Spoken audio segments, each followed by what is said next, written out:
الحمد لله رب العالمين والصلاة والسلام على أشرف الأنبياء والمرسلين وعلى آله وصحبه ومن تبعهم بإحسان إلى يوم الدين أما بعد. محترم حضرات و خواتین، رمضان المبارک کے ان مقدس دنوں اور راتوں میں اللہ تبارک و تعالیٰ نے بہت ہی اچھا موقع مجھے اور آپ کو دیا کہ دین کی باتیں ہم نے بہت ساری سنی ہیں، لیکن اب تک جو باتیں ہمارے ساتھ تھیں یہ باتیں دنیا کے رہن سہن، ماں باپ کے ساتھ مختلف موضوعات پر یہ باتیں ہمارے ساتھ تھیں. ہمارے پاس آج اور کل ہو سکتا ہے ایک تیسرا دن باقی ہو، تیسری رات باقی ہو، تو ایک بہت بڑا حصہ ہے مجھے اور آپ کو سننے کا آخرت کے تعلق سے. ایک اور زندگی ہماری ہے جس کے بارے میں اللہ تبارک و تعالیٰ نے کہا خیر و ابقا. یہ آخرت کی زندگی بہت بہتر ہے، بہت باقی رہنے والی ہے. میرے نبی صلی اللہ علیہ وسلم ہمیشہ کہا کرتے تھے اللہم لا عیش الا عیش الآخرہ فاغفر الانصار والمہاجرہ. اے اللہ، اصل زندگی تو آخرت کی زندگی ہے، یا اللہ انصار اور مہاجرین کو معاف فرما. اللہ تبارک و تعالیٰ نے قرآن مجید میں یہی بات کہی، یا ایھا الذین آمنوا اتقوا اللہ ولتنظر نفس ما قدمت لغد واتقوا اللہ ان اللہ خبیر. اللہ تعالیٰ نے یہ بات کہی، یا ایھا الذین آمنوا اتقوا اللہ، اے ایمان والو اللہ تعالیٰ سے ڈرو اور خیال کرو، دیکھو کہ کل کے دن تم کون سا ایسا عمل کر رہے ہو جو آخرت میں تم کو کام آئے. دوستو، عزیزو، ماں اور بہنوں، چھوٹے بچوں، انشاءاللہ اللہ کی توفیق سے ان 3 دنوں میں کچھ ایسی باتیں ہم سنیں گے جو ہمارے دلوں کو نرم کر دے، کچھ ایسی تقویت ہماری روح کو ملے کہ یہ اگلے سال پھر رمضان تک یا عمر بھر ہماری زندگیوں میں یہ چیز کچھ ایسا اثر پیدا کرے کہ اللہ تعالیٰ کا تقرب ہم حاصل کریں. وہ فکر ہے آخرت کی زندگی کی فکر. اسی فکر کو لے کر اللہ کے نبی صلی اللہ علیہ وسلم نے صحابہ کرام کی تربیت کی. صحابہ کرام اسی فکر کو لے کر اللہ کے نبی صلی اللہ علیہ وسلم نے جو حکم دیا اس پر عمل کیا، جس سے منع کیا اس سے رک گئے. اور اسی فکر آخرت میں کامیاب ہونے کی جد و جہد کو لے کر اپنا جان و مال اللہ کی راہ میں قربان کیا اور اپنے بیویوں کو بیوہ بنایا، بچوں کو یتیم بنایا. بس ایک فکر تھی کہ اللہ کی رضا مل جائے اور اللہ تبارک و تعالیٰ کی جنت مل جائے. دوستو، عزیزو، ماں اور بہنوں، چھوٹے بچوں، آج کی اس 2-3 دن کے درس میں آخرت کے تعلق سے کچھ باتیں ہمارے ساتھ ہوں گی. بہت لمبی گفتگو ہوتی ہے، لیکن ہم کوشش کریں گے کہ موت سے لے کر جنت تک، مختصر انداز میں، کہ آدمی کی موت سے لے کر جنت تک کیا ہوتا ہے، کیا کیا مرحلے اس کے سامنے آتے ہیں، کس کے ساتھ کیسا سلوک ہوتا ہے، یہی باتیں مجھے اور آپ کو کرنی ہیں. سب سے پہلی چیز، اللہ تبارک و تعالیٰ نے اس دنیا میں کسی کو ہمیشہ کے لیے نہیں رکھا ہے. وَمَا جَعَلْنَا لِبَشَرٍ مِّن قَبْلِكَ الْخُلْدَ أَفَإِن مِّتَّ. اللہ تبارک و تعالیٰ نے پیارے نبی صلی اللہ علیہ وسلم سے کہا وَمَا جَعَلْنَا لِبَشَرٍ مِّن قَبْلِكَ الْخُلْدَ. ہم سے پہلے، آپ سے پہلے ہم نے کسی انسان کو دنیا میں ہمیشہ کے لیے نہیں رکھا ہے. کچھ لوگ بولتے ہیں خضر علیہ السلام زندہ ہیں، راستہ بھٹک جانے والوں کو بتاتے ہیں. ایسی کوئی بات نہیں. دنیا میں جو بھی پیدا ہوتا ہے وہ مرتا ہے. یہ اللہ تبارک و تعالیٰ کا قانون ہے جو بندوں کے لیے ہے. نہ کوئی رسول بچا ہے، نہ کوئی عام انسان بچا ہے، نہ گنہگار بچا ہے، نہ خطاکار بچا ہے، نہ صلحاء، نہ اولیاء، سب کے سب کل نفس ذائقۃ الموت، ہر نفس کو موت کا مزہ چکھنا ہے۔ وَإِنَّمَا تُوَفَّوْنَ أُجُورَكُمْ يَوْمَ الْقِيَامَةِ، اور تمہارا پورا پورا اجر قیامت کے دن ملے گا۔ سب سے پہلی حقیقت ہم اپنے ذہن میں یہ بٹھا لیں، موت ایک اٹل حقیقت ہے۔ موت سے کس کو رستگاری ہے؟ آج وہ تو کل ہماری باری۔ لیکن پیغام ہر جانے والا یہ دیتا ہے کہ میں تو چلا جا رہا ہوں، تم اپنی تیاری کرو، تم اپنی تیاری کرو اور اس طرح تیار ہو جاؤ۔ اسی لیے اللہ کے نبی صلی اللہ علیہ وسلم نے فرمایا کہ آدمی اگر نماز پڑھے، ایسے پڑھے صلاۃ مودع، کہ ایسی نماز کی اس کے بعد پھر وہ کوئی نماز نہیں پڑھے گا۔ اللہ کے نبی صلی اللہ علیہ وسلم سکرات کے وقت پانی کا پیالہ آپ کے سامنے ہے اور اس میں ہاتھ ڈال رہے ہیں اور اپنے چہرے پر پانی ڈال رہے ہیں، کہہ رہے ہیں وَيَا لِلْمَوْتِ سکرات، سکرات کی کیسی حالت ہوتی ہے، سکرات کی کیا حالت ہوتی ہے، کتنی تکلیف ہوتی ہے۔ تو میرے بھائیوں، دوستوں، عزیزوں، چھوٹے بچوں، پہلی چیز ہم یہ جان رہے ہیں کہ موت ایک حقیقت ہے جس سے کوئی بچنے والا نہیں ہے، چاہے وہ کتنا ہی بڑا کیوں نہیں آدمی ہو۔ اگر کسی کو موت سے بچنے کی گنجائش ہوتی تو اللہ کے نبی صلی اللہ علیہ وسلم دنیا میں ہمیشہ کے لیے زندہ رہتے، اس لیے کہ آپ اللہ تعالیٰ کی زیادہ محبوب ہیں۔ وَمَا جَعَلْنَا لِبَشَرٍ مِّن قَبْلِكَ الْخُلْدَ أَفَإِن مِتَّ فَهُمُ الْخَالِدُونَ، اللہ نے کہا کہ آپ سے پہلے، ٹھیک ہے، پھر یہ دنیا آخرت کے مقابلے میں کیا ہے؟ دنیا کی حقیقت آخرت کے مقابلے میں کیا ہے؟ تو سورۃ الحدید آیت نمبر 20 میں اللہ تعالیٰ نے بڑی تفصیل سے بتا دیا، انما الحیات الدنیا لعب ولہو، دنیا تو بس ایک کھیل کود ہے اور ایک دوسرے پر زینت، یعنی فخر کی بات ہے۔ وَتَفَاخُرٌ بَيْنَكُمْ وَتَكَاثُرٌ فِي الْأَمْوَالِ وَالْأَوْلَادِ، یہ کہنا کہ میرے پاس زیادہ مال ہے، کوئی کہے گا کہ میرے پاس زیادہ مال ہے، میرے بچے زیادہ ہیں، یعنی دنیا ایک دوسرے پر فخر کی بات ہے۔ اصل چیز آخرت ہے جس کی فکر، تڑپ، حصول کی کوشش آدمی کو کرنی چاہیے۔ انشاءاللہ آج کے اس درس میں ہم چلتے ہیں، انسان جب دنیا سے چلا جاتا ہے، بہرحال ہماری بات سمجھ میں تو یہ آ چکی ہے کہ کوئی انسان دنیا میں ہمیشہ رہنے کے لیے نہیں آیا ہے، بس آگے پیچھے لوگ چلے جاتے ہیں، کوئی جوانی میں چلا جاتا ہے، کوئی بچپن میں چلا جاتا ہے، کوئی بڑھاپے میں چلا جاتا ہے، لیکن جاتا ہے۔ کوئی کتنا عمر لے کر آئے، آدمی جاتا ہے۔ الموت باب وکل الناس داخلہ فیا لیت شعری بعد الباب ما الدار، شاعر کہتا ہے الموت باب، موت ایک دروازہ ہے، وکل الناس داخلہ، ہر شخص اس دروازے سے داخل ہوگا۔ فیا لیت شعری، اے کاش مجھے معلوم ہو جاتا، ہر گھر کا ایک دروازہ تو ہوتا ہے، دروازے کے پیچھے کیا ہے، جنت ہے یا جہنم ہے۔ سوچا یہ نہیں جائے گا کہ فلاں شخص مرا ہے، مرتے تو سارے ہیں، سوچا یہ جائے گا کہ مرنے کے بعد وہ گیا کہاں۔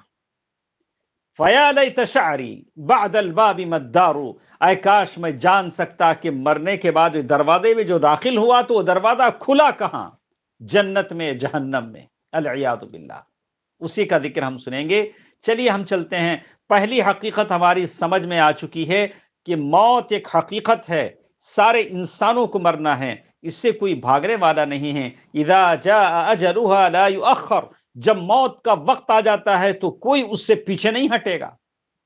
آپ نے سنا ہوگا سلیمان علیہ السلام کے اس آدمی کی بات، موت کا فرشتہ داخل ہوا اور جس آدمی کی جان نکالنی تھی اسے گھور کے دیکھنے لگا، تو وہ بڑا پریشان ہوا اور سلیمان علیہ السلام سے پوچھا کہ یہ کون تھا جو مجھے گھور کر دیکھ رہا تھا؟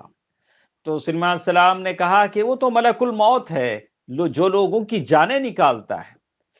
بات آئی، اس دن ہو گئی، دوسرے دن ملک الموت پھر آئے تو سلیمان علیہ السلام نے پوچھا کہ کل آپ نے ایسے گھور کے ان کو دیکھا؟ بولا کہ ہاں بالکل صحیح ہے، مجھے ان کی جان کہیں دور نکالنے تھی لیکن وہ آپ کے دربار میں تھے، لیکن جب ملک الموت نے ان کو گھور کر دیکھا تو انہیں سلیمان علیہ السلام سے کہا کہ آپ ہواؤں کو حکم دیں کہ مجھے کہیں دور لے چلے جائیں تاکہ میں موت سے بچ جاؤں، لیکن بچے نہیں۔ جہاں ان کی جان نکالنی تھی وہیں ان کی جان نکلی۔ اللہ تعالیٰ نے موت کے فرشتے کو اتنی طاقت دی ہے کہ جتنے مچھر، مکھی، انسان جرتوں میں سب کے سب جو جان رکھتے ہیں اور دنیا میں مرتے ہیں، ان کی ساری جان ملک الموت ہی نکالتے ہیں۔ افریقہ کے کسی کونے میں، صومال کے کسی کونے میں، نائجر کی کسی سرزمین میں، تشاد کی کسی سرزمین میں، یا ہندوستان کے کسی صوبے میں، یا سندھ کے کسی صوبے میں، یا دنیا کے کسی بھی کونے میں جب جان نکلتی ہے تو ملک الموت ہی نکالتے ہیں۔ دوستو عزیزو، تفصیل کا ہمارے پاس وقت نہیں ہوتا، بس اتنا ہم آپ کو بتا دیں کہ موت ایک حقیقت ہے۔ موت ایک حقیقت ہے، ساری لوگوں کو اس سے گزرنا ہے۔ آپ اور ہم خدا را کبھی یہ خیال نہ کریں کہ میں ہمیشہ کے لیے آیا۔ جیسے یہودیوں نے کہا نحن ابناء اللہ واحباؤہ، ہم مریں گے نہیں، ہم اللہ کے بیٹے ہیں، اس دنیا میں ہمیشہ رہنے کے لیے آئے ہیں۔ لیکن ایسا نہیں ہے۔ ایک مسلمان ہمیشہ تیار رہتا ہے، کب نہیں کسی گلی میں اس کی سحر ہو جائے، شام ہو جائے، پتہ نہیں کب اس کی موت آ جائے اور اللہ کے فرشتے آ کر اسے لے جائیں۔ تو چلیے ہم آپ کو لے چلتے ہیں حضرت برا بن عازب رضی اللہ تعالیٰ عنہ کی اس حدیث پر، اور یہ حدیث امام احمد نے اس کو روایت کیا ہے۔ برا بن عازب رضی اللہ تعالیٰ عنہ فرماتے ہیں خرجنا مع رسول اللہ صلی اللہ علیہ وسلم فی جنازۃ، اللہ کے رسول صلی اللہ علیہ وسلم کے ساتھ ایک جنازے میں ہم نکلے۔ جنازے میں جانے کا بڑا ثواب ہے، قیرات یعنی پہاڑ کے، یعنی احد کے پہاڑ کے برابر اتنا بڑا ثواب اللہ تعالیٰ جنازے میں جانے کا دیتے ہیں۔ جنازے میں ہم نکلے اور وہ انصاری صحابی کا ایک جنازہ تھا۔ فانتہینا الی القبر، قبرستان میں ہم پہنچے، قبر کھودی جا رہی تھی، ابھی قبر تیار ہو رہی تھی۔ ولما الحد، ابھی قبر نہیں بنی تھی، اور سارے صحابہ اور اللہ کے رسول صلی اللہ علیہ وسلم بیٹھے ہوئے تھے۔ اور آج ہم بھی قبرستان جاتے ہیں، بیٹھتے ہیں تو قبرستان میں بھی ہنسی مذاق ٹھٹا، عجیب گفتگو، فون، عجیب عجیب باتیں ہوتی ہیں۔ اللہ کے نبی صلی اللہ علیہ وسلم کے صحابہ کرام کو دیکھیے، ان کے قبرستان جا کر بیٹھنے کی کیا حالت ہے۔ کہتے ہیں اللہ کے نبی صلی اللہ علیہ وسلم بیٹھے رہے، وجلسنا حولہ، ہم بھی آس پاس میں بیٹھ گئے، کأن علی رؤوسنا الطیر، کأن علی رؤوسنا الطیر، ہم ایسے خاموش بیٹھے تھے کہ ہمارے سروں پر پرندے ہیں، ہم زور سے اٹھیں گے تو پرندے اڑ جائیں گے۔ ایک خوف، ایک رقت کہ ہم قبرستان میں بیٹھے ہیں، قبرستان میں بیٹھے ہیں۔ قبرستان میں جانے کے بعد آدمی کو اپنی موت یاد آنی چاہیے، قبر والوں کے لیے دعا کرنی چاہیے۔ وہاں جا کر بھی اگر کوئی ہنسی مذاق کرتا ہے، ٹٹھا کرتا ہے، اور فون کی پر محو ہے، گفتگو ہے، تو اس کا مطلب یہ کہ اس کا دل پتھر ہے، اس کے دل میں اللہ تعالیٰ کا کوئی ڈر نہیں ہے، قبر کا کوئی خوف نہیں ہے۔ پھر صحابہ اکرام کہتے ہیں وَفِي يَدِهِ عُودٌ يَنْكِتُ بِهِ فِي الْأَرْضِ، اللہ کے نبی صلی اللہ علیہ وسلم کے ہاتھ میں ایک چھوٹی سی چھڑی تھی، اس چھڑی سے زمین کو کرید رہے تھے۔ قبرستان کا یہ ماحول ہے جسے ہم شہر خموشہ کہتے ہیں۔ وہاں بادشاہ بھی ہیں، غلام بھی ہیں، نوکر بھی ہیں، قبروں میں سو رہے ہیں۔ اللہ کے نبی صلی اللہ علیہ وسلم فرمایا قبروں میں تاریکی ہوتی ہے، تمہارے عمل سے وہ قبر منور ہوتے ہیں۔ ایسا عمل کرو کہ تمہارے میرے قبر میں لائٹنگ آ جائے، روشنی آ جائے، ویسے تو قبر تاریک ہوتے ہیں۔ اللہ کے رسول صلی اللہ علیہ وسلم زمین کو کرید رہے ہیں، اور اللہ کے نبی صلی اللہ علیہ وسلم کی زبان پر کیا الفاظ ہیں، فَرَفَعَ رَأْسَهُ فَقَالَ، اللہ کے نبی صلی اللہ علیہ وسلم نے اپنا سر مبارک اٹھایا اور کہا استعیذوا باللہ من عذاب القبر، قبر کے عذاب سے پناہ مانگو، قبر کے عذاب سے پناہ مانگو، قبر کے عذاب سے پناہ مانگو، 3 مرتبہ میرے نبی صلی اللہ علیہ وسلم نے فرمایا۔ میرے بھائیوں، ہم انسان جو مچھر سے ڈر جائیں، کاکروچ سے ڈر جائیں، چپکلی سے ڈر جائیں، معمولی کیڑے سے ڈر جائیں، چونٹی کے کاٹنے سے ڈر جائیں، خبر کے ان اژدہوں اور سانپوں کو برداشت کرنے کی طاقت ہے؟ خبر کے ان زہریلے جانوروں کو برداشت کرنے کی طاقت ہے جو اندھیرے سے ڈر جائیں؟ خبر کی اس تاریکی کو برداشت کرنے کی طاقت ہے؟ اور معمولی چیز ہمیں تکلیف دے، خبر جب دبائے گی تو کیا اس کی تکلیف کو برداشت کرنے کی، تحمل کرنے کی طاقت ہے؟ اگر نہیں ہے تو تیاری کریں، میرے لیے دعا کریں۔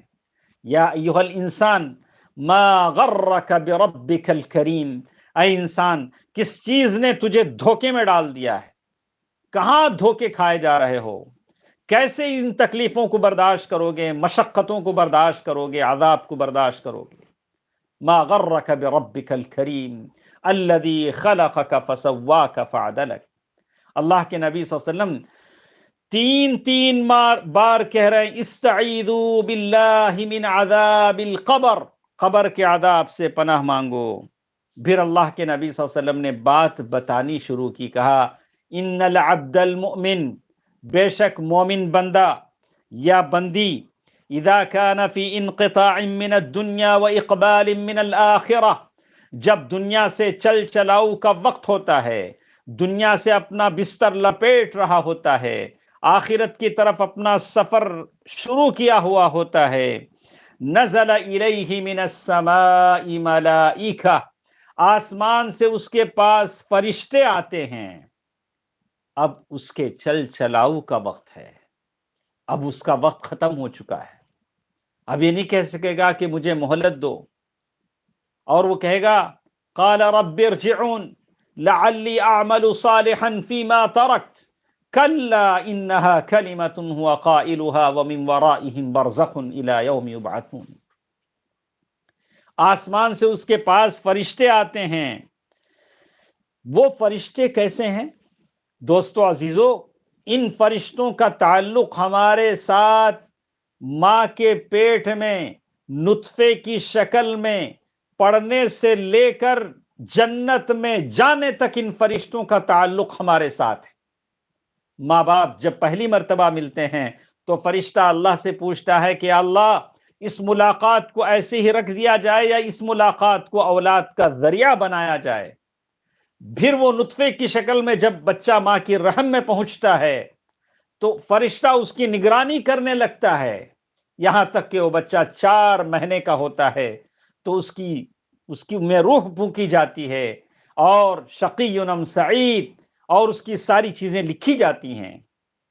یہ فرشتے اب جب آئے ہیں، اب جان لینے کے لیے آئے ہیں، اور مرنے والا مومن ہے، اور وہ فرشتے اس کی جان لے رہے ہیں، لیکن آئے فرشتے کیسے ہیں؟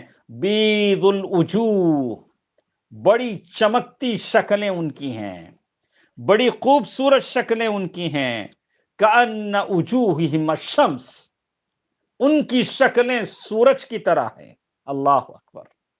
یہ فرشتے ایسے ہیں جن کی شکلیں سورج کی طرح ہیں، اور انہوں نے اپنے ساتھ کفن لایا ہوا ہے۔ معہم اکفان، ایک کفن وہ ہوتا ہے جو آدمی کے مرنے کے ساتھ اس کے بھائی، اس کے باپ یا اس کے بیٹے دوڑے دوڑے مارکیٹ جاتے ہیں اور ایک کفن لاتے ہیں۔ اس کفن کی تو دنیا میں یہ کفن جسم چھپاتا ہے، لیکن آخرت کا یہ کفن فرشتے جنت سے لائے ہیں، اور جنت سے اس کا کفن آتا ہے۔ وَحُنُوطٌ مِّنْ حُنُوطِ الْجَنَّةِ، اور اس کفن کو جنت کی خوشبو میں لپیٹا گیا ہے۔ اللہ اکبر! آپ کو اس کفن کی خواہش ہے؟ مجھے ہے، آپ کو بھی ضرور رہے گی کہ ہمارے لیے فرشتہ وہ کفن لائے جو جنت کا ہو، وہ خوشبو لگے جو جنت کی ہو۔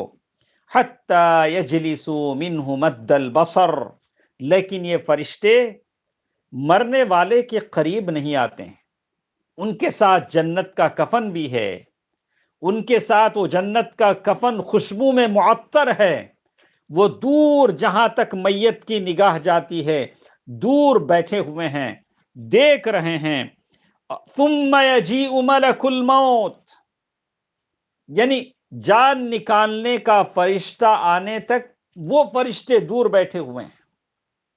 سیدھی مثال ہے، دنیا میں ہم دیکھتے ہیں جب تک بڑا ڈاکٹر نہیں آ جاتا آپریشن کرنے والا، چھوٹے چھوٹے ڈاکٹر آتے ہیں، آپریشن کی تیاری کرتے ہیں، کوئی چھری لاتا ہے، وہ قینچی لاتا ہے، پٹی لاتا ہے اور بے ہوشی کا انجیکشن دیتا ہے، یہ ساری کاروائیاں ہوتی ہیں اور بڑا ڈاکٹر آنے کے بعد اس کی آپریشن ہوتی ہے۔ یہ دنیا تو سکھاتی ہے، یہ تو آخرت کا مرحلہ ہے۔ ملک الموت آ گیا ہے، حتی یجلس عند رأسہ، ملک الموت آ کر مرنے والے کے سر کے پاس بیٹھتا ہے۔ ملک کے معنی فرشتے کے ہیں، موت موت کا فرشتہ، اس کا کوئی نام نہیں ہے، نام یہی ہے موت کا فرشتہ۔ مرنے والے کے سر کے قریب بیٹھ کر وہ کہتا کیا ہے، غور سے سنیں۔ وہ کہتا ہے ایتھا النفس الطیبہ، اے پاک روح۔ مرنے والے سے کہا جا رہا ہے اے پاک روح، ہماری روح پاک ہوگی، ہم نے اپنے جسم کو لے کر غلط کام اپنی زندگی میں نہ کیے ہوں گے، کسی کی غیبت نہیں کی، کسی پر ظلم نہیں کیا، کسی کا حق نہیں مارا، کسی کو گالیاں نہیں دی، کسی پر بہتان نہیں لگایا، تو ان الفاظ سے پکارا جائے گا اے پاک روح۔ ہر کوئی پاک روح نہیں کہلوائے گا۔ پاک روح کا لقب حاصل کرنے کے لیے اپنی زندگی بدلنی ہوگی، اپنے اعمال بدلنے ہوں گے، اپنے حرکات بدلنے ہوں گے، اپنی سوچ بدلنی ہوگی، تب جا کر آپ کو یہ لقب ملے گا اے پاک روح، ایتھا النفس الطیبہ، اخرجی اخرجی، اس جسم کو چھوڑ کر اب نکل، اس جسم کو چھوڑ کر اب نکل، الی مغفرۃ من اللہ، کہاں جانا ہے؟ اللہ کی مغفرت کی طرف، forgiveness، اللہ تعالیٰ کی مغفرت کی طرف نکل۔ جسم، اللہ کے نبی صلی اللہ علیہ وسلم نے، اللہ تعالیٰ نے حدیث قدسی میں فرمایا اکرہ مساءتہ، جان جب نکل رہی ہوتی ہے تو انسان کو تکلیف ہوتی ہے۔ اللہ تبارک و تعالیٰ اپنے بندے کو تکلیف دینا نہیں چاہتے، لیکن جب فرشتہ کہتا ہے کہ نکل اللہ کی مغفرت کی طرف، تو جان بڑی آسانی کے ساتھ نکلتی ہے۔ کس کی طرف نکل؟ اخرجی الی مغفرۃ من اللہ ورضوان، اللہ کی مغفرت کی طرف نکل، اللہ کی خوشنودی کی طرف نکل، اب اس جسم کا ساتھ چھوڑ دے۔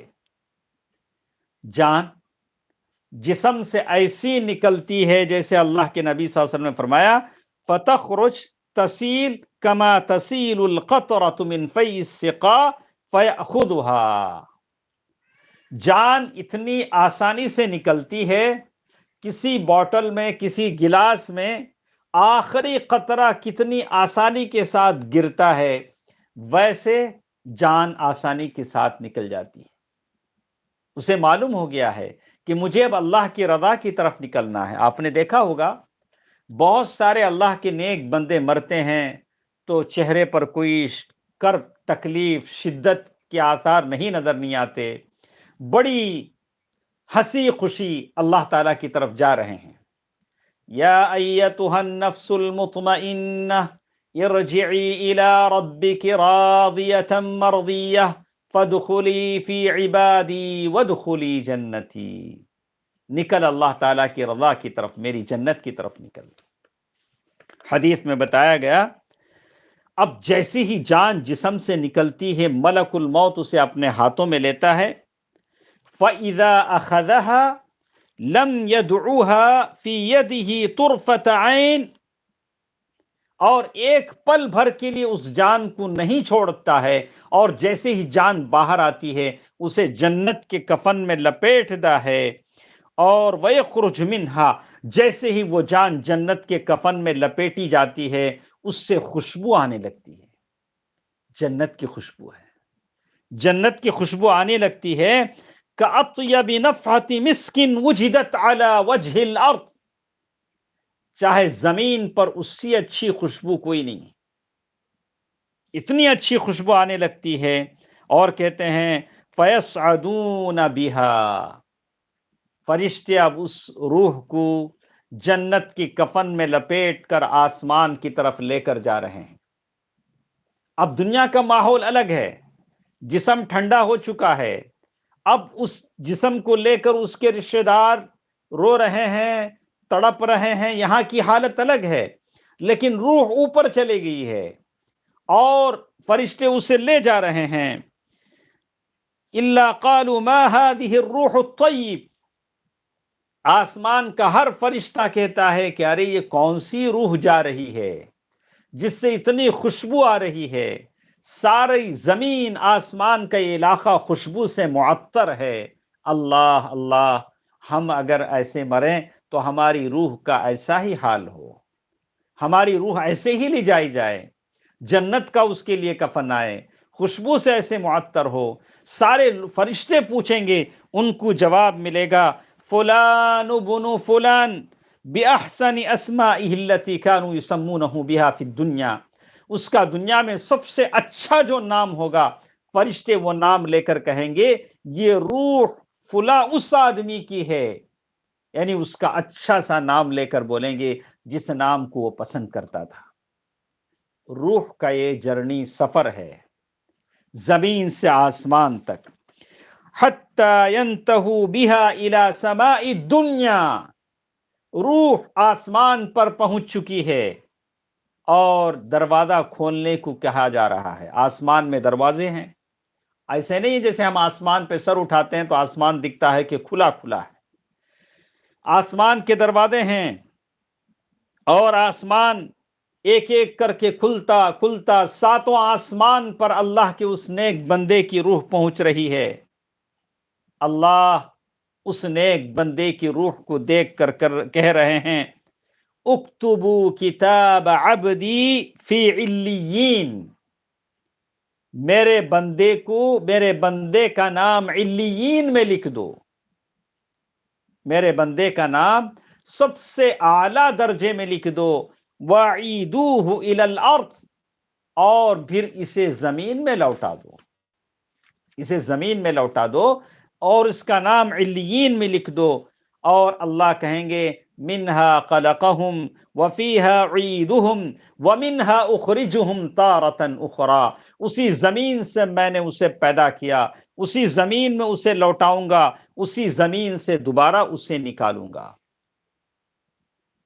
اللہ تبارک و تعالی دوبارہ اس کی روح کہتے ہیں، اسی لیے کہا کہ مومنوں کی روحیں جنت میں، ان کہا کہ وہ لٹکی ہوئی ہیں، یعنی سبز پرندوں کی شکل میں، اور اس کی روح دوبارہ وہاں لوٹا دی جائے گی۔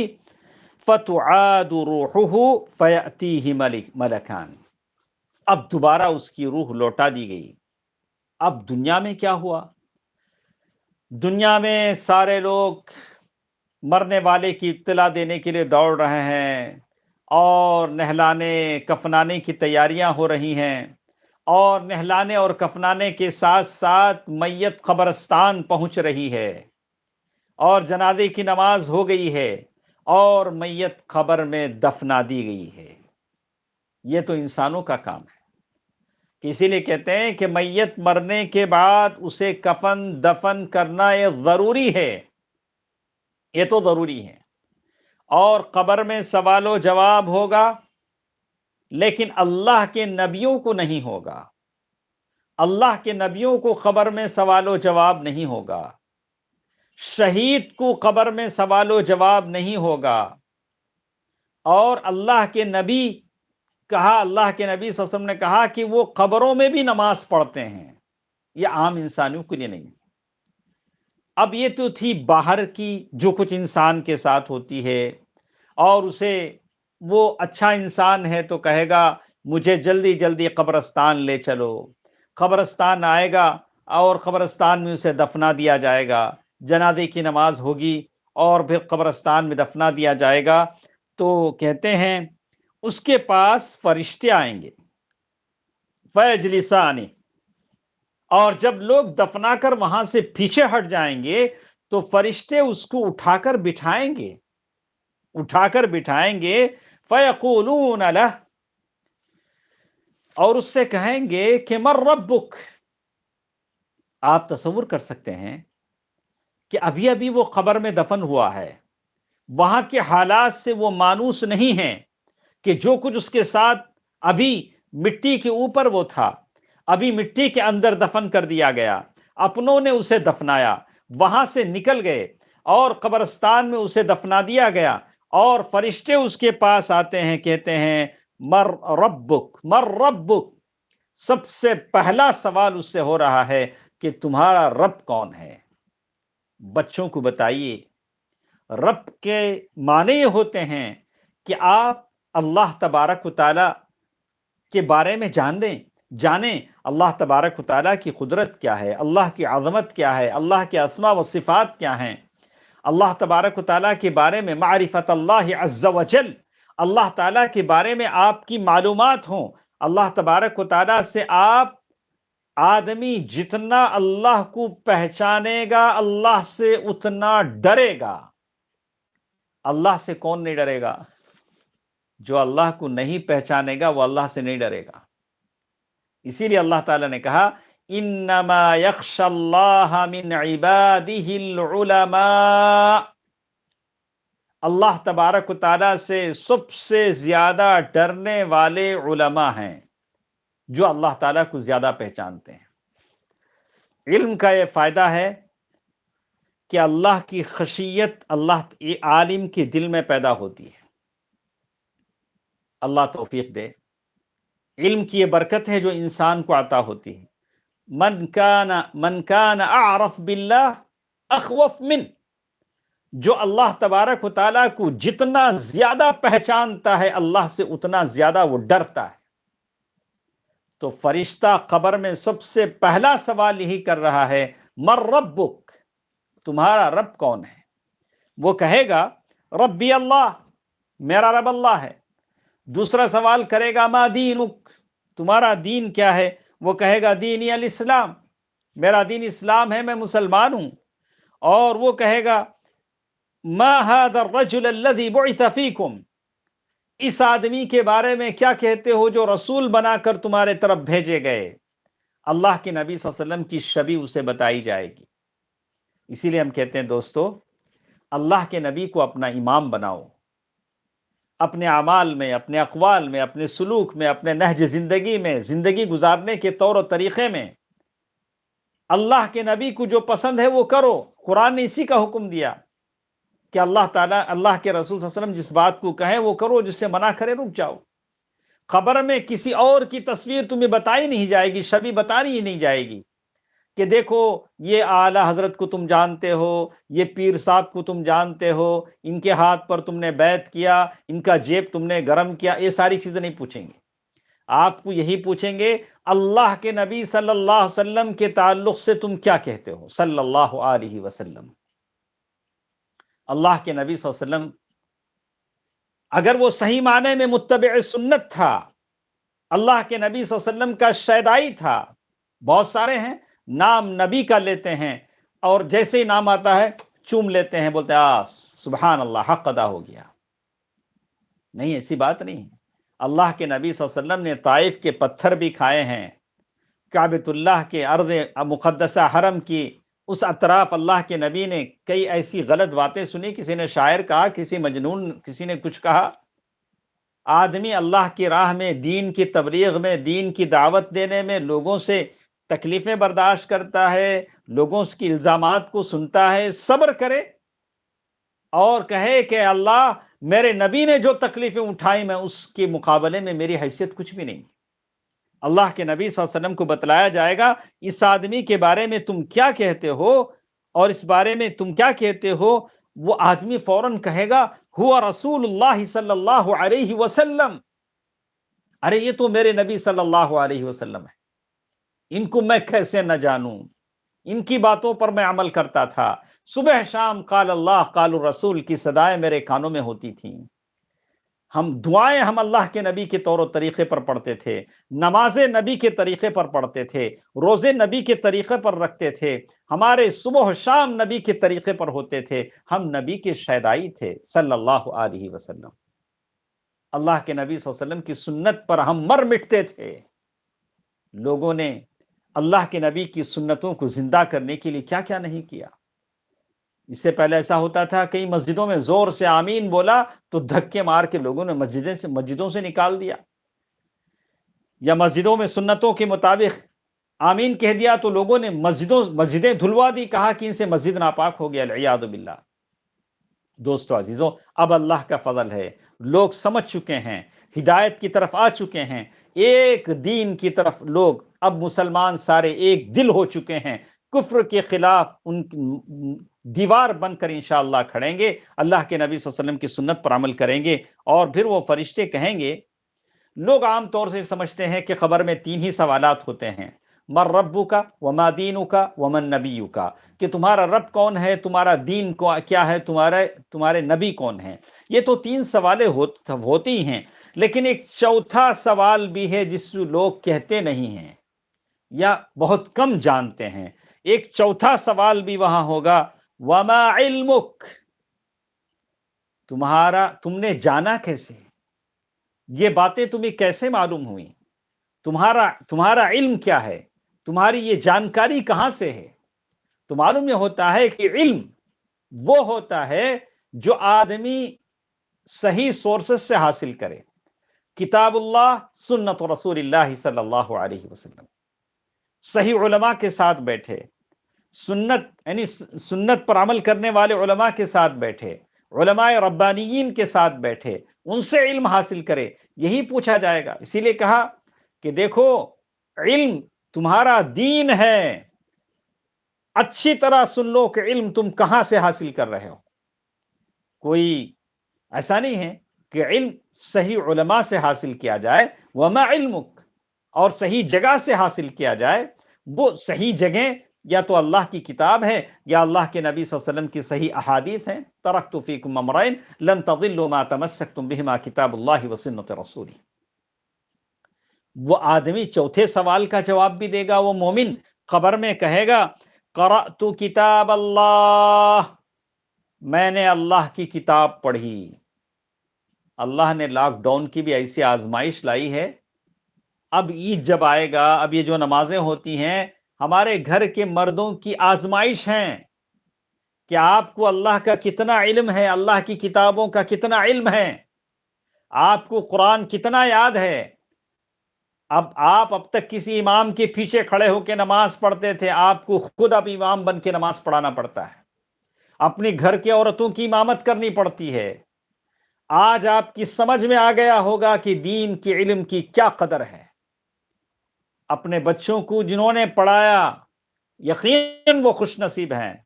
جس گھر سے کوئی حافظ نہ بن سکا، جس گھر سے کوئی بچہ ایک پارہ یاد نہ کر سکا، آج وہ کفِ افسوس ملتے ہوں گے، کاش دین کے علم کی طرف ہم توجہ کرتے۔ کیا کبھی کسی نے سوچا کہ ایک حالت ایسی بھی آئے گی کہ مجھے اپنے گھر کی عورتوں کی نماز پڑھانی پڑے گی؟ آپ کے حاشیے خیال میں بھی یہ بات نہیں ہوئی ہوگی، لیکن آج وہ نوبت آ گئی ہے۔ اللہ تبارک و تعالیٰ چاہتے ہیں کہ مسلمان پھر ایک بار اس طرف آئیں کہ دین کے علم کی اہمیت کو سمجھیں۔ وہ آدمی کہے گا، قرأت کتاب اللہ فآمنت وصدقت، میں اللہ کی کتاب کو پڑھا، اس پر ایمان لایا، اس کو سچا جانا۔ اور وہ کہتے ہیں، دوستو عزیزو، جب یہ جوابات اس نے دے دیے، کیا ہوگا؟ جوابات قبر میں اس نے دے دیے، اللہ ہم سب سے صحیح جواب زبان سے نکلوائے، یہ جوابات اس نے دے دیے تو کہتے ہیں، فرشتے کہیں گے، ان قد فینادی مناد من السماء، آسمان سے آواز آئے گی، آسمان سے ایک ندا آئے گی، ان صدق عبدی، میرے بندے نے سچ کہا، میرے بندے نے جو کچھ بھی کہا ہے بالکل سچ کہا ہے، کہ میرا رب اللہ ہے اور میرا دین اسلام ہے، اور یہ جن کو تم بتا رہے ہو یہ اللہ کے نبی ہیں، اور میں نے قرآن پڑھا ہے، اس پر ایمان لایا ہے اور اس کو سچا مانا ہے۔ اور آسمان سے ندا آئے گی، ان صدق عبدی، میرے بندے نے سچ کہا۔ اللہ، یہ آواز آپ کے لیے آئے، میرے لیے آئے، کیا خوش نصیب ہم ہوں گے۔ ہماری بہنوں کے لیے آئے کہ میری فلاں بندی نے سچ کہا۔ اب جب سچ کہا تو اس کے لیے کیا کرو؟ فرشتوں کو حکم دیا جائے گا، ایسا کرو، فَأَفْرِشُوهُ مِنَ الْجَنَّةِ، یہ تو اس کے خاندان کے لوگ قبر کی مٹی پہ سلا کے گئے تھے، اسے جنت کا بستر بچھا دو۔ اللہ اللہ، کفن بھی تو جنت کا ملا تھا، بستر بھی جنت کا بچھا دو۔ فَافْرِشُوهُ مِنَ الْجَنَّةِ وَأَلْبَسُوهُ مِنَ الْجَنَّةِ، جنت کا لباس اسے پہنا دو۔ ابھی جنت میں گئے نہیں ہیں، ابھی سے تیاری شروع ہوگی۔ ارے دنیا میں ہم دیکھتے ہیں، آپ بزنس کلاس کا ٹکٹ لیے ہیں، ایئرپورٹ جیسے ہی جاتے ہیں آپ کی خاطر مدارت شروع ہو جاتی ہے، آپ کا لانج الگ ہے، بیٹھنے کا روم الگ ہے، ہاں آپ کی خاطرداری ہوتی ہے، ویلکم ڈرنک پیش کیا جاتا ہے۔ یہ تو دنیا ہے، تو جنت کی کیا کہی، اللہ تعالیٰ کے مہمان نوازی کی بات کیا کہی۔ ابھی قبر میں ہیں، جنت کا بچھونا بچھ گیا ہے، اور پھر آدمی کے لیے جنت کا لباس آ گیا ہے۔ اللہ سے بڑھ کر اپنے بندوں کی مہمان نوازی کون کر سکتا ہے؟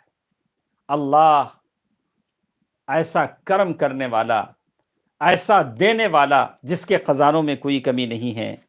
وَافْتَحُوا لَهُ بَابًا إِلَى الْجَنَّةِ، جنت کا ایک دروازہ اس کے لیے کھول دیا جائے خبر میں، اور جب اس کی خبر منور ہو جاتی ہے، روشن کر دی جاتی ہے۔ اور قبرستان کا قبر کھودنے والا تو چھوٹی سی جگہ کھودتا ہے، لیکن اللہ اس کی قبر کو کشادہ کر دیتے ہیں، مد البصر، جہاں تک اس کی نگاہ جاتی ہے قبر کشادہ ہو جاتی ہے۔ دوستو عزیزو، کتنی باتیں ملی۔ یہ جنت کا بچھونا ملا گیا، جنت کا ڈریس پہنایا گیا، جنت کا لباس، اور پھر اس کے ساتھ ساتھ جنت کی کھڑکی قبر میں کھول دی گئی، اور پھر اسے جنت خبر منور کر دی گئی، قبر کی تاریکی دور ہو گئی، اور پھر اس کے لیے جہاں تک نگاہ پہنچتی ہے قبر کشادہ ہو جاتی ہے، اور جنت کی خوشبو اس کے لیے آتی ہے۔ ابھی یہ فرشتوں کے سوال و جواب سے فارغ نہیں ہوا، یہاں تک کہ اس کے پاس ایک آدمی آتا ہے خبر میں۔ یہ سب خبر میں ہو رہا ہے، خبر میں ایک اور آدمی آتا ہے۔ وہ آدمی کیسے ہے؟ حسن الوجہ، چہرہ بڑا خوبصورت ہے، خبر میں آ رہا ہے۔ حسن الثیاب، اس کا ڈریس بھی بڑا عمدہ ہے، اور بالکل اس نے جو پرفیوم خوشبو لگائی ہے بہت اچھی ہے، اور وہ قبر میں آیا ہے۔ فیقول، آ کر کہتا ہے، ابشر، اے قبر والے خوش ہو جا، میں تجھے ایسی بات بتاتا ہوں جس کا تجھ سے وعدہ کیا جاتا تھا۔ اب یہ خبر والا پہلے سے پریشان ہے، ابھی تو دونوں سوال و جواب کر چکے ہیں۔ اب یہ قبر والا اس سے کہتا ہے، ارے بھائی آپ ہے کون؟ پہلے تو بتائیے، من انت؟ فوجہک الذی یجیء بالخیر، آپ کے چہرے مہرے سے پتا چلتا ہے کہ آپ میرے لیے خیر لے کر آئے، آپ کا چہرہ بڑا منور، آپ کا لباس بڑا عمدہ، آپ کی خوشبو بڑی اچھی ہے، تو لگتا ہے کہ آپ میرے لیے خیر ہی لے کر آئیں، بتائیے آپ کون ہیں؟ وہ کہے گا، غور سے سنیں، وقت ہو چکا ہے لیکن ایک 5 منٹ میں زیادہ لے رہا ہوں تاکہ بات میری مکمل ہو جائے۔ کہا کہ انا عملک الصالح، میں تیرا نیک عمل ہوں، دنیا میں تو صدقہ و خیرات کرتا تھا، نمازیں پڑھتا تھا، روزہ رکھتا تھا، لوگوں کو نیکی کا حکم دیتا تھا، غریبوں سے ہمدردی کرتا تھا، ماں باپ کی خدمت کرتا تھا، بیوی بچوں سے اچھا سلوک کرتا تھا، دوست و احباب سے اچھا خیر کرتا تھا۔ انا عملک الصالح، ان تمام کو ملا کر اللہ نے میرا روپ دیا ہے۔ انا عملک الصالح، ہم زندگی میں جو بھی کرتے ہیں یہ نہ سمجھے کہ یہ بیکار جائے گا۔ اب جب وہ دیکھے گا، اب اس نیک عمل کے ساتھ اس سے قبر میں رہنا ہے، وہ اللہ سے کہے گا، یا رب اقیم الساعہ، اے رب ایسا کیجئے قیامت قائم کر دیجئے۔ قیامت جب آ جائے گی تو وہ کھڑکی سے میں دیکھ رہا ہوں، جنت میں مجھے میرا محل دکھ رہا ہے، جنت میں میرا گھر مجھے دکھ رہا ہے، وہاں کے بنگلے دکھ رہے ہیں، جنت میں مجھے نہریں دکھ رہے ہیں، جنت میں دودھ کی وہ نہر، شہد کی وہ نہر، شدھ پانی کی وہ نہر، یہ سارے سونے جواہرات موتی مجھے دکھ رہے ہیں۔ یا رب اقم الساعہ، آپ جہنم قائم کر دیں تو میں وہاں چلا جاؤں، اس قبر سے نکل کر میں وہاں چلا جاؤں، حتی ارجع الی اہلی و مالی، میں اپنے اہل و عیال میں جو جنت میں وہاں چلا جاؤں۔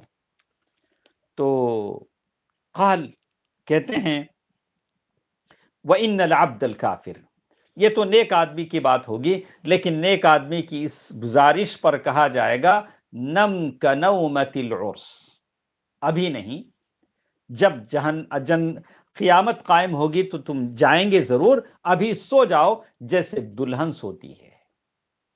دوستو عزیزو، ماں اور بہنوں، یہ تو تذکرہ تھا نیک آدمی کی موت کا۔ انشاءاللہ کل کی مجلس میں ہمارے ساتھ بات ہوگی کہ برے آدمی کے ساتھ کیا سلوک ہوگا۔ انشاءاللہ کل کی درس میں ہم سنیں گے۔ اللہ تعالیٰ سے دعا کرتے رہیے، ابھی ہمارے پاس بہت کم وقت ہے، اس کم وقت میں بھی اگر ہم اللہ کے بارگاہ میں دعا کریں، ابھی توبہ کریں، استغفار کریں، دعا کریں، اللہم انک عفو تحب العفو فاعف عنا، اللہ ہماری دعاؤں کو ضرور قبول کرے گا۔ نیک عمل کرنے میں تیزی لگائیں، ایسا نہ ہو کہ رمضان کے آخری حصے میں کچھ لوگ کمزور ہو جاتے ہیں۔ اب جیسے 27ویں رات گزرتی ہے تو لگتا ہے کہ رمضان ہی گزر گیا ہے، نہیں، جب منزل قریب آتی ہے تو گھوڑا سرپٹ دوڑتا ہے۔ تو منزل جب ختم ہونے کو ہے رمضان، تو آپ اپنے عمل میں تیزی بڑھائیں۔ میرے اور آپ کے لیے ہدایت کی دعا کریں کہ اللہ تعالی ہم تمام کو ثبات قدمی دے، اللہ تعالی ہم تمام کی مغفرت فرمائے، ہمارے گناہوں کو معاف فرمائے، ہم تمام کے مرحومین کو بخش دے، ہمارے بیماروں کو اللہ تعالی شفایابی نصیب فرمائے۔ ان اللہ ملائکتہ یصلون علی النبی یا ایھا الذین آمنوا صلوا علیہ وسلموا تسلیما۔ اللہم صل علی محمد وعلی آل محمد كما صليت على إبراهيم وعلى آل إبراهيم إنك حميد مجيد، اللهم بارك على محمد وعلى آل محمد كما باركت على إبراهيم وعلى آل إبراهيم إنك حميد مجيد، برحمتك يا أرحم الراحمين، والحمد لله رب العالمين، والسلام عليكم ورحمة الله وبركاته۔